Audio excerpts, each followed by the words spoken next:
John, Attorney General Merrick Garland fired back at his critics on 60 Minutes last night, refuting Republicans' claims that the DOJ has a two-tiered system of justice and saying that he works for the American people, not President Biden. Let's bring in Kerri Kupec Urbahn, Fox News legal editor and former counselor to Attorney General Bill Barr. Kerri, thanks for being here. I want to just start by playing a bit from Garland because this was kind of a remarkable interview. I want to see your thoughts on it. We do not have one rule for Republicans and another rule for Democrats. We don't have one rule for foes and another for friends. We don't have one rule for the powerful and another for the powerless, for the rich or for the poor, or based on ethnicity. We have only one rule. And that one rule is that we follow the facts and the law. So he seems to be taking on some of this criticism head on, the claims that have been leveled against him and the president. Did he achieve anything, though, and earn any trust back with this interview?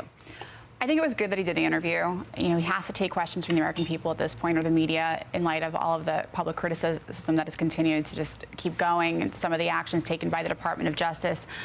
I have no doubt that he genuinely believes and tries to live his life in a way that is consistent with there's one rule of law for everyone. However, I do think that statement is a bit divorced from reality when it comes to what we're seeing at the current Department of Justice.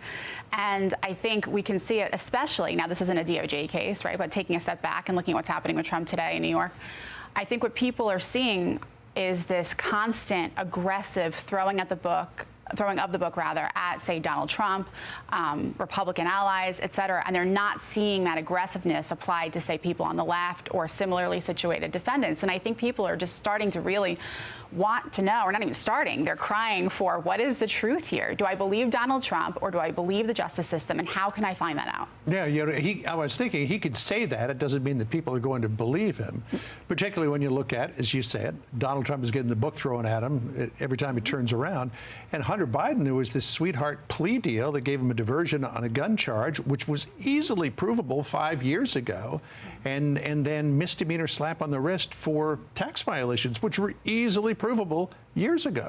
So I think the way to cut through all of this, because I do think it's a very reasonable and very real question on people's minds right now, is how do I know who to believe, right? And I think the way you do that within the system of justice is to look at enforcement of law and the punishment. I think punishment actually says a lot more about a society and one's heart than the laws themselves, because enforcement and punishment require discretion.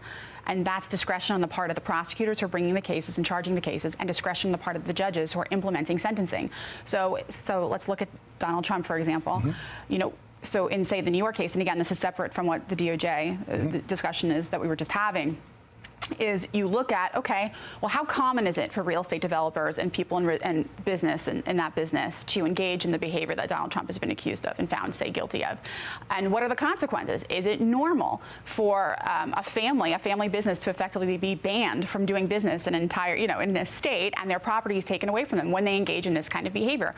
What are the cases? What are the kinds of cases that are similar that have been brought before?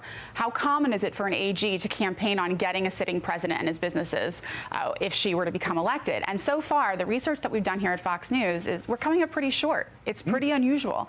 And this shouldn't just be a Fox News inquiry, a question. This is something that everybody should be asking, because it's what provides context, and it also provides people the tools they need to discern for themselves what is true. Look at the actions, look at the punishment, and look at the implementation. Well, how can your average voter, I guess, understand all of that? Because there's a lot of nuance and detail here, and just 30,000-foot view, you had, after the 2020 election, the former president refusing to concede that he lost, claiming fraud, claiming election interference. You hear those same claims coming from the president today, for instance, in New York, in a civil case, saying that this is being brought for political reasons. Do these cases that now he is fighting at all, I guess, the word election interference, does that, if anyone was skeptical back then and now they're seeing it, does this help Trump in a way?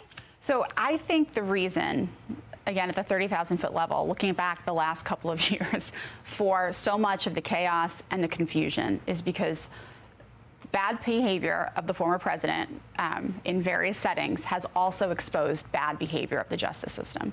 And so what people, I think, are constantly grappling with is, you know, whether they love Trump or they hate Trump, they can say, well, this doesn't feel fair, it doesn't feel right, but I don't know who to believe. And it goes back to what I'm saying originally, and it's to look at how it's being enforced and how it's being punished, because you can't divorce the spirit from the letter of the law, right? And the spirit is what is fair, and the letter is what's on the books. But you have to have both to have actual justice. Expecting the Trump trial to begin again after the lunch break very soon, if it hasn't already. Kerri, great to talk to you. Thank you. Thanks. Good to see you. Hey, Sean Hannity here. Hey, click here to subscribe to Fox News YouTube page and catch our hottest interviews and most compelling analysis. You will not get it anywhere else.